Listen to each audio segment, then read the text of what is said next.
सड़कों स्मारकों का ही विषय, बस ठीक है, उसी को हम इसमें पत्र को नहीं तो इससे कोई संबंध नहीं उसका। कर्मचारियों को सेवा संबंधी समस्त लाभ दिलाए जाने, इतनी सी बात है, यही हम पढ़ रहे हैं। तो इसको लाभ दिलाए जाने के लिए जो लोग विदेशों से आते हैं उनका कोई संबंध नहीं है। मानवर बिल्कुल जो आप पत्र पढ़ रहे हैं उसका कोई संबंध नहीं है। मानवर आप सुने तो थोड़ा नहीं, आप केवल उसके बारे में जो कहना है वो कह दीजिए आप।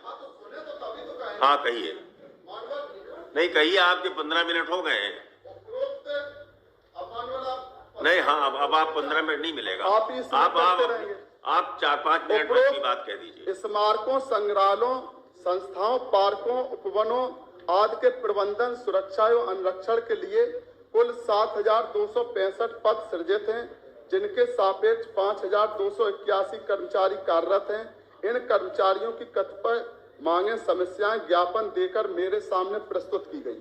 इन मांगों समस्याओं के निराकरण के लिए मेरा सुझाव है कि स्मारक समिति में कार्यरत कर्मचारियों की सेवा नियमावली राज्य कर्मचारियों की भांति बनाई जाए, जिससे उनके असामयिक मृत्यु की दशा में उनके आश्रितों को नौकरी मिल सके। स्मारक समिति में कार्यरत कर्मचारियों की अध्यवस्था आयु राज्य कर्मचारियों की भांति 60 वर्ष की जाए।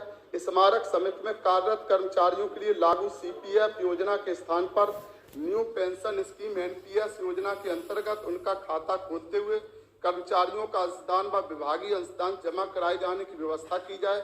स्मारक समिति में कार्यरत कर्मचारियों को राज्य कर्मचारियों की भांति ACP सुनिश्चित कैरियर प्रोन्नयन की सुविधा दी जाए, जिससे उनकी कार्य के प्रति रुचि बनी रहे। स्मारक समिति में कार्यरत कर्मचारियों को राज्य कर्मचारियों की भांति सेवा निवृत्ति के समय अवशेष दे अर्जित अवकाश के नकदीकरण की भी सुविधा दी जाए।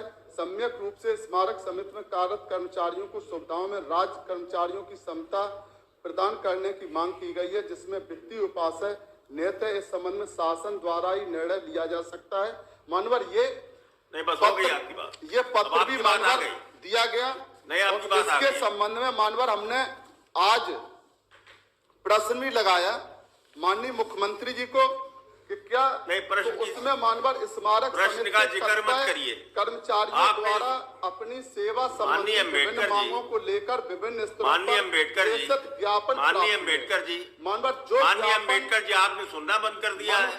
मानो हमारी सुनेंगे कि हम सुनेंगे? क्या सुनेंगे? सदन हमारी सुनने के लिए आप पत्र लाकर पढ़ेंगे, आप प्रश्न का हवाला देंगे। रखने के लिए ये सदन है और जनता की बात को हम लोग रखते हैं, उसको यहाँ सुना जाता है। सरकार आपकी कृपा से मानवर सरकार के सामने आप ना, हम सुन के क्या जनता को थोड़ी बताएंगे? जनता की बात हम कहेंगे और वो आपके कृपा से सरकार करेगी उसके। और जब हम उनकी बात को यहाँ रखते हैं तो ये माननीय मुख्यमंत्री जी का है कि हाँ इनका ज्ञापन प्राप्त हुआ है और लिखा क्या स्मारक समिति के कर्मचारियों की मांगों पर विचार किया गया है, परंतु अभी तक कोई निर्णय नहीं हुआ है। मानवर जब हजारों कर्मचारी, वो 200 कर्मचारी दुनिया से चले गए, अब उनको आप ये नियम है, अलग अलग से संविधान में नियम थोड़ी होता है कि जो मृतक आश्रित हैं उनको आप नौकरी देंगे। आपने उनको नौकरी भी नहीं दी। जो उनकी मांगे उन पर आप विचार भी नहीं कर रहे। उनका जो ग्रेड पे जो आप कब से नौकरी कर रहे तब से आपने 1 रुपया उनका बढ़ाने का काम नहीं किया है। और जो 20 साल पहले से जिस उस पर वो काम कर रहे उसी पर आपने उनको रखा हुआ है, तो मैंने उनकी मांगे कौन सुनेगा? मुख्यमंत्री जी से आपके माध्यम से अनुरोध है कि जब आपके पास ज्ञापन पर ज्ञापन आ जाते हैं तो आप निर्णय लेने, माननीय मुख्यमंत्री जी के अलावा कौन निर्णय लेगा?